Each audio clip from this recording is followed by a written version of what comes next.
newscast. Good afternoon or good evening, Gwladys. Bonsoir à toi, Magdella Eyong. Bonsoir à vous, mesdames, messieurs, et bienvenue à ce journal bilingue sur les antennes de MyMedia Prime Télévision.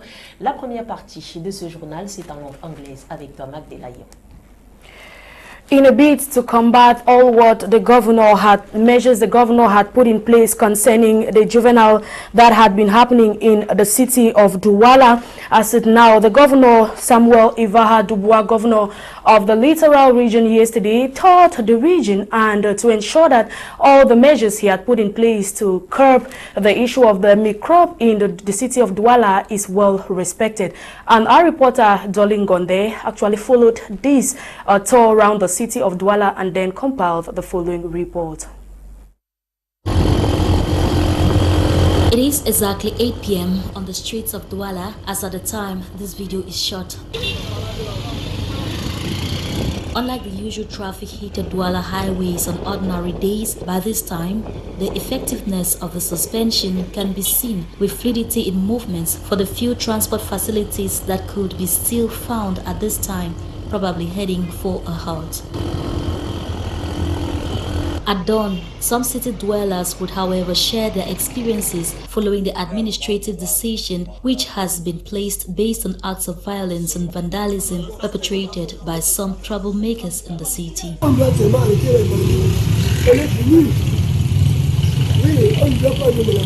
Vu que si on ferme les bars à 18h et que les moteurs arrêtent à 20h, moi je suppose qu'à 20h, parce que toutes les sociétés ont déjà fait, toutes les sociétés ferment autour à 18h30. Et 20h c'est largement suffisant pour certaines sortes de celui. Et si quelqu'un veut boire la bière, il part à boire à la maison. Ça, c'est pas une raison, puisque même en journée, on nous attaque, même en journée, on nous fait du mal. Pas la solution. Ce n'est pas la solution là-bas. Donc ça va nous déranger le travail pour rien.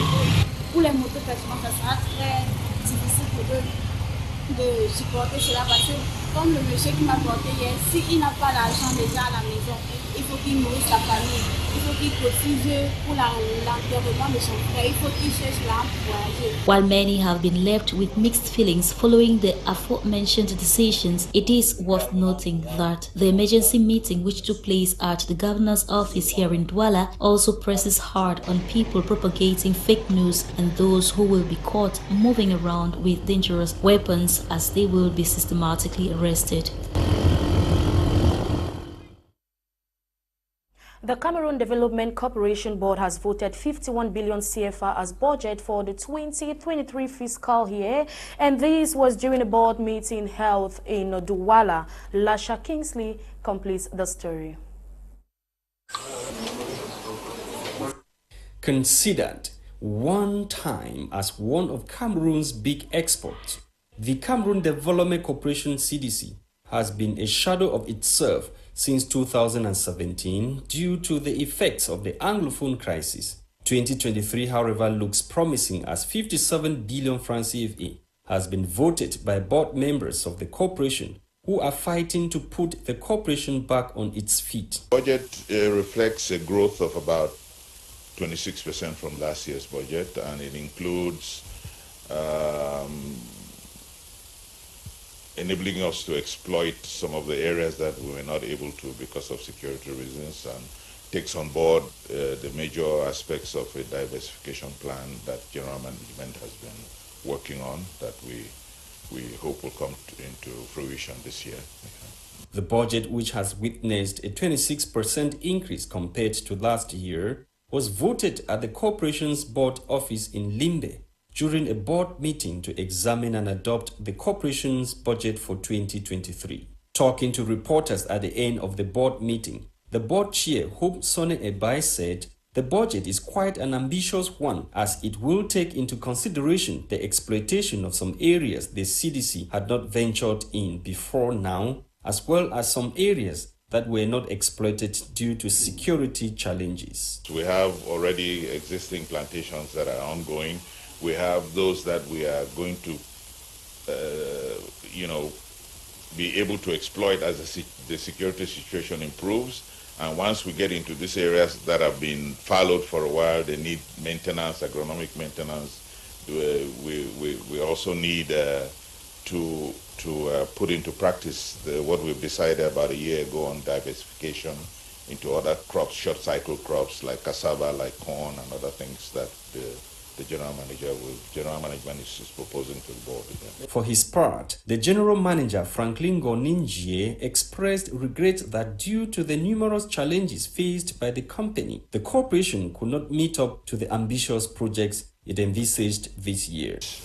Is equilibrated in expenditure and revenue in the sum of 57 billion francs, 26% increase compared to last year where we were at 45 billion francs. It is quite ambitious.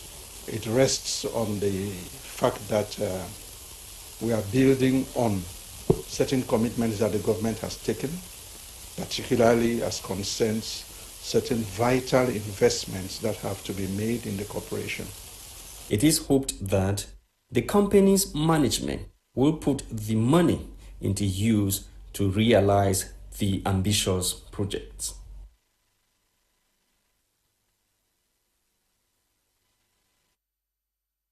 Made in Cameroun, en cette période de fin d'année, le poisson produit localement enchante les papilles gustatives des consommateurs. Le Minipia entendant préconiser la vulgarisation de la consommation des dits poissons. Quentin Etapé.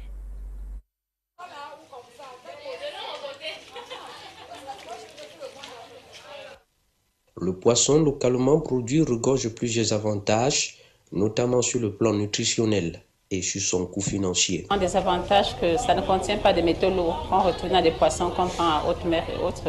Le poisson localement produit est moins cher parce qu'on n'a pas besoin des douanes et autres coûts dédouanés. Le poisson localement produit, puisque c'est nous qui donnons l'aliment qu'il va consommer, est très très riche en substances nutritionnelles comme les protéines, mais surtout comme les micronutriments qu'on appelle les vitamines et les minéraux et qui permettent également d'apporter sa pierre à l'édifice de la santé que nous avons parce que les protéines sont indispensables pour la vie, le renouvellement des cellules. On grandit, les cellules meurent et vieillissent, il faut les renouveler. Par contre, les poissons surgelés présentent des conséquences malveillantes pour les consommateurs. Surgelés, il y a la traçabilité qu'ils ne peuvent pas avoir. Ils ne savent même pas en quelle année ce poisson a été pêché et a été mis sous conserve. Il y a également l'utilisation de beaucoup de produits de synthèse pour pouvoir conserver. Et lors de la conservation, il y a destruction de beaucoup d'éléments nutritionnels, mais surtout les contaminants par les polluants, c'est-à-dire le plomb, l'arsénite, le mercure, qu'on va retrouver dans ces poissons. Et les bonnes graisses que le poisson est supposé apporter à la santé sont oxydées. Vu dans le bien fondé de la consommation du poisson made in Cameroun, le Minipia, en collaboration avec la Caisse de développement de la pêche maritime, contribue à la vulgarisation des méthodes de braisage du poisson 237 à travers les ateliers de formation en faveur des braiseuses. Voilà le nettoyage. Pour pouvoir mieux le nettoyer, il faut utiliser, pour 1 kg de silure, il faut utiliser 10 à 15 grammes de sel. Pour pouvoir faire en sorte qu'il libère totalement la totalité de son mucus qui se retrouve dans sa chair. C'est ce mucus-là qui fait souvent les gens consomment et disent c'est pas bon. Mais maintenant, pour pouvoir mieux le consommer, quand vous le tuez avec du sel, juste c'est un poisson d'eau douce. Quand vous mettez du sel sur lui, donc vous mettez le poisson uniquement dans un récipient, sans eau, avant de mettre du sel. Et maintenant, il va libérer au fur et à mesure progressivement ce mucus-là, parce que son mucus le permet de se protéger contre les prédateurs et contre les maladies. La particularité de ce poisson d'aquaculture est qu'on le vend vivant avant de le braiser. Non congelé, il détient encore toutes ses valeurs nutritives nécessaires pour passer les périodes de festivités de fin d'année en beauté. L'association au secours orphelins et autres personnes vulnérables vient de faire le bilan de ces 5 ans de collaboration avec ses bailleurs de fonds, à savoir HCR et PAM. C'était donc en présence du gouverneur de la région de l'Est, Cameroun, Jean-Didier Ndokme. L'association au secours des orphelins et autres personnes vulnérables, ASOPEV, vient d'organiser pendant 3 jours dans un hôtel de la ville de Bertois un atelier de planification et de redressement de la croissance institutionnelle. Créée en janvier 2014, cette association qui milite pour la sécurité alimentaire dans les régions de l'Est et Adamawa a touché plus de 132 000 réfugiés centrafricains à travers les travaux champêtres, la pisciculture, l'élevage des volailles de petits et moyens et grands ruminants. Aujourd'hui, nous avons fait en même temps un bilan des 5 premières années pour la première phase de notre planification stratégique. Nous avons en même temps clôturé avec l'Assemblée générale qui a permis ici à tout le monde de comprendre que ASOPEV a eu une réalisation positive. Nous avons aussi constaté qu'il y a eu des cas de faiblesse sur des financements qui n'étaient pas stables. Donc, au regard des planifications, les ressources logistiques et surtout financières qui devraient être mises à contribution n'ont pas été totalement à la hauteur. Pour cette année 2022, l'association a pu scolariser une vingtaine d'enfants orphelins et enfants vulnérables malgré des moyens limités.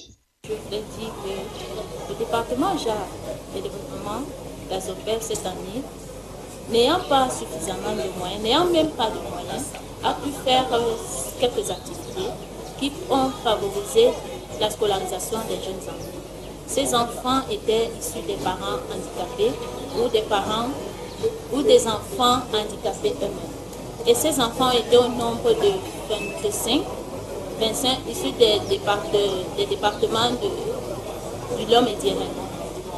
Et notre satisfaction est que ces enfants ont effectivement été scolarisés. À travers ces différents programmes Livelihood, avec le Haut Commissariat des Nations Unies pour les réfugiés ACR, le Programme alimentaire mondial PAM, l'appui de l'ambassade des États-Unis et celle du Canada au Cameroun, l'association peut désormais voir ces différents projets prendre corps et continuer à donner du sourire aux enfants. The Eyong Église Baptiste Camerounese has launched a workshop to operate 32,000 cases of cataract in Maroua.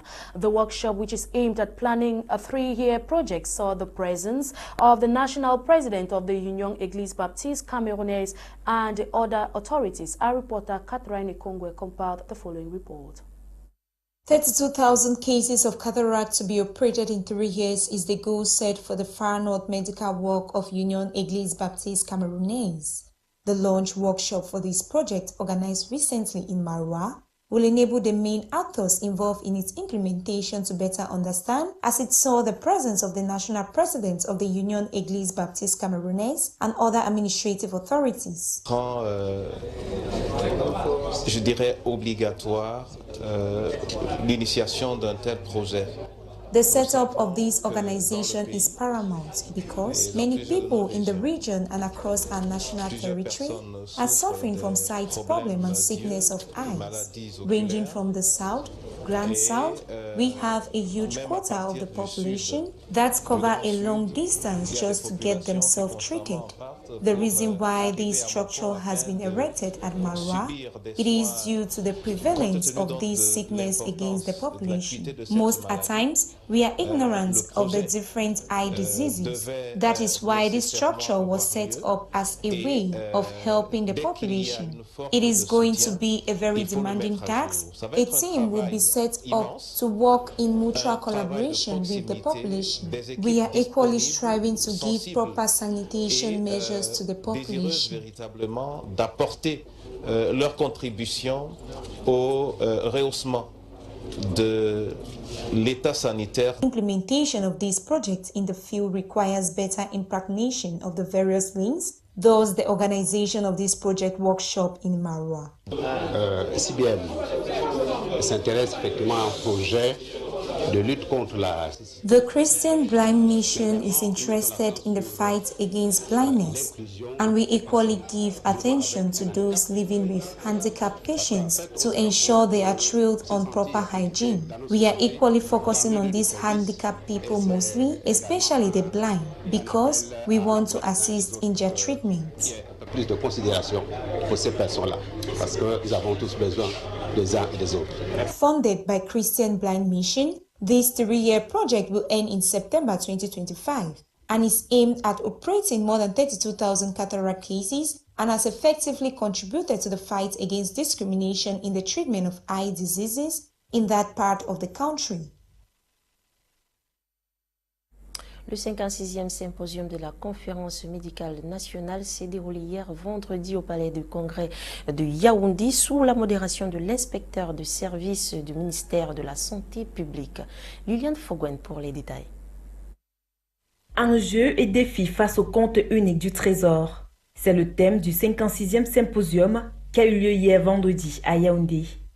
C'était dans le cadre de la conférence médicale nationale ainsi que le lancement de la première phase de la couverture santé universelle. Modéré par Amanlé Ekoman, inspecteur de service au ministère de la Santé, il était question d'œuvrer pour lever tous les blocages financiers, notamment le démarrage tardif des opérations budgétaires, l'effet domino sur les procédures de paiement entraînant un retard sur les circuits budgétaires, normal de la phase d'engagement à la phase de paiement, les limites de l'application des gestions budgétaires, notamment les crédits alloués aux collectivités territoriales décentralisées et aux services déconcentrés qui ne sont pas captés par l'application, biaisant ainsi le suivi des dépenses engagées entre autres. Cependant, cette thématique développée au cours de cette conférence médicale nationale démontre la nécessité d'une adhésion collective qui permettra de contribuer amplement au développement du capital humain, objectif spécifique des objectifs de développement durable. Il faut par ailleurs noter que la réussite de la mise en œuvre de la couverture santé universelle passe par la formation des intervenants et l'adhésion collective en cours, car ce sont des catalyseurs de transformation du système de santé avec les financements innovants que sont le chèque santé, PBF et les user fees.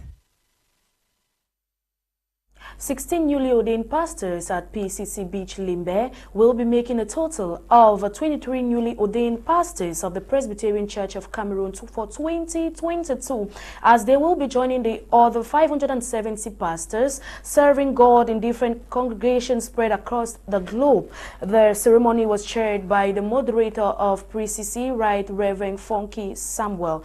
Catherine Ekongwe with details in the following report. Some 16 newly ordained pastors of the Presbyterian Church of Cameroon Christian Batch of Fire have been called to preach the gospel of Christ with faith and boldness. The call was made by the moderator of the PCC, Right Reverend Funky Samuel, during an ordination service that took place at the PCC Beach Limbe. Yesterday, I quoted Joshua chapter 24 verse 15, and I was telling them that they have a choice to make. The choice either to make or to mar their ministries. And so the answer to their future, their ministries are in their hands. And for those who are broken out of ministry, it is their choice. And the church cannot do anything. We have trained them, we have given them the ministry and empowered them for service. It is between them and their God. And they have made their choices to leave. But those who want to stay should continue to stay. And so I have told them that the answer to their future as pastors of the Word and Sacrament is in their hands. So whatever they want to decide to do, it's up to them. The ordination exercise is a continuation of the ordination of some 7 pastors who were ordained at PCC Bafoussam, making a total of 28 pastors ordained by the PCC in 2022. People are not yet aware that a woman can actually be a minister. And most of the time when people hear me say I am a pastor, they are surprised. And so this is going to be a booster for me, because I will use it as an opportunity to make others, especially the women, to know that we are all called. Apostle Paul said it that there is no Jew, there is no gender, there is no male, there is no female. So as far as the service of God is concerned, we all can do it. And as a woman, it is high time for us to wake up. As women, it's high time for us to wake up. So I'm going to use this opportunity to create an awareness for my fellow women that we too can serve God and we can be outstanding women. Serving in this ministry. I also like to thank the hierarchy of the church for the trust and the belief they have in me for giving me as a full-fledged pastor in the Presbyterian. There is one thing, and the great assurance is that Christ has called us into the ministry. Like the moderator said, this is a ministry that we have to serve God for free. We have to serve God diligently with all our heart. I think that ordination of pastor is another boost that has added to me to serve him while it is day, because when night comes, no one will be able to work. So as a young minister, I would rather do the work now while I am still energetic. The PCC moderator encouraged them to make use of their various gifts endowed on them through the oil of ordination to impact the life of the Christians, as the 23 newly ordained pastors now join a total of 570 pastors serving in the ministry of Word and Sacrament in different congregations spread across the globe. Croatia are third-place champions of the 2022 FIFA World Cup in Qatar after picking up a 2-1 win over Africa's representative Morocco. The 2018 runner-up scored early into the just-ended encounter, but Akraf Dari put an equalizer 2 minutes after the opener and then held the tide until the last minutes of the first half. And Croatia's Mislav Orsic scored the winning goal to give Croatia a 2-1 lead over the Atlas Lions of Morocco